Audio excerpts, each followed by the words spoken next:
Well, now to a medical issue that has the community divided. 9-year-old Tara O'Connell was having hundreds of seizures a day as she suffered through a severe form of epilepsy. Traditional medicine wasn't working. Then her parents gave her cannabis oil and she's been seizure-free for more than a year. So why aren't we trialling marijuana as a medical treatment?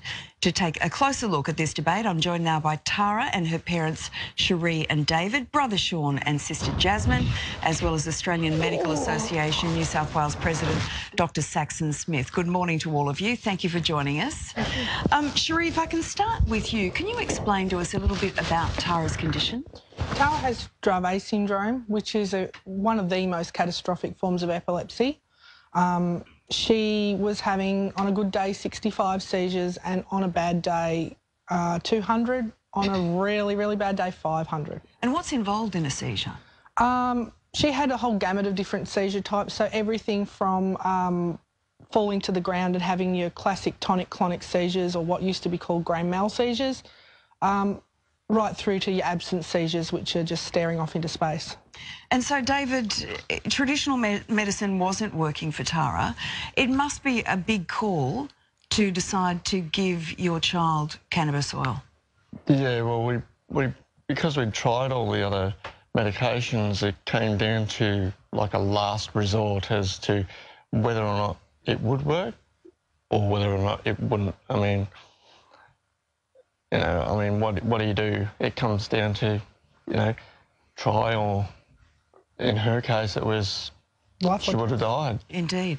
And I know that your son Sean also has issues with epilepsy, and you've given him cannabis oil as well. Yeah. And the result there? Same. It works. I mean, he's 14 months seizure-free now. Yeah. Can I ask? Maybe I should ask Sean, actually. Sean, when I'm sure that Mum and Dad have told you about marijuana and cannabis and the fact that it's an illegal drug. When you take the cannabis oil, do you feel that high that they talk about? No. What do you feel? In a way, stronger. But not really sure. But the main thing is you don't have the seizures. How does that feel? Good. Yeah. Are you guys frustrated that that basically this is something that you're doing that, well, what it's resulted in is the person who's your supplier, Tony Bauer, is going to appear in court on cultivation charges next week. You're travelling from Melbourne to support him. What's going to happen to Tara if Mr. Bauer is convicted? Most likely she'll die. Because? Because that's the only reliable source in this country. There are other places we could do it, or we could do it ourselves.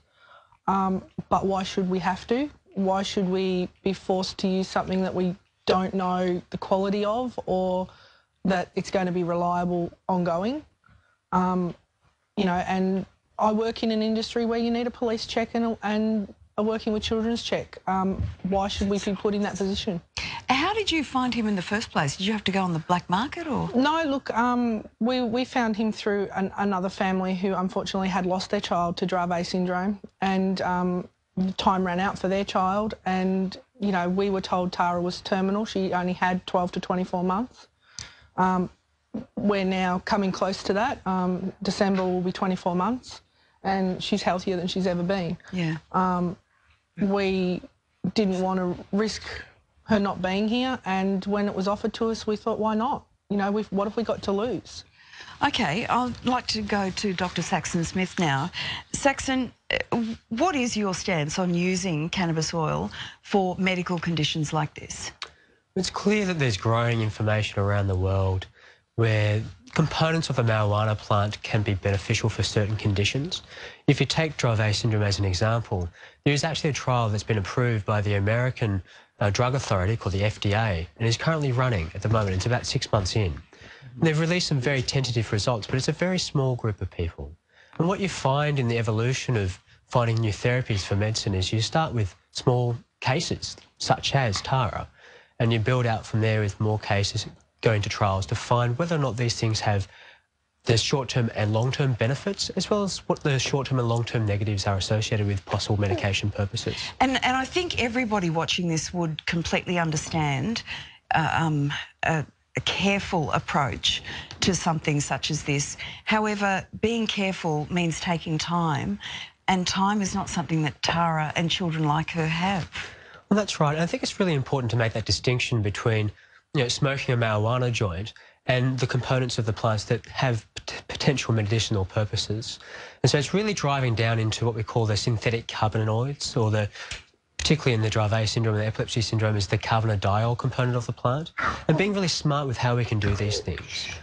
So what is the next step? Because when you look at a situation like this, you must want to drive it forward, surely. Well, there's two very distinct parts to this. The first is the growing medical evidence around the various conditions where this may or may not be beneficial.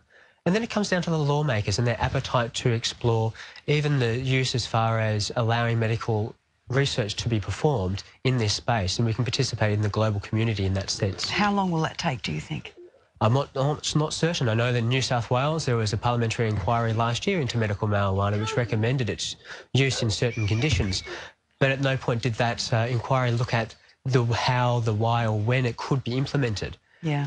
There was a similar inquiry in 1999-2000 in the Carr government.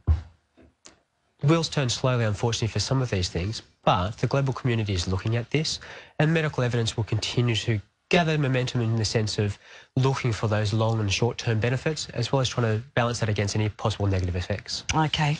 Dr. Saxon-Smith, we thank you very much for your time this morning. Cherie and David, Tara, Jasmine and Sean, thank you so much for your time, and we wish all of you very good health. Thank you. Thanks a lot. Over to you, Ben. So, of course, it brings us to the debate, and it is a hot one at the moment. Should Australia be legalising marijuana? Well, you have certainly had plenty to say on social media this morning. Lynette, first of all, tweeted in saying, "This is crazy. We are happy to give man-made drugs, and yet here is a natural substance that works. Let it be used." Lisa says, why is it that alcohol is acceptable and can cause violence and coward punches, but something that saves lives is illegal? And Lottie also tweeted, "The proof is in the pudding. Stop talking about doing it and make it happen." So some very passionate responses. Keep the feedback coming in.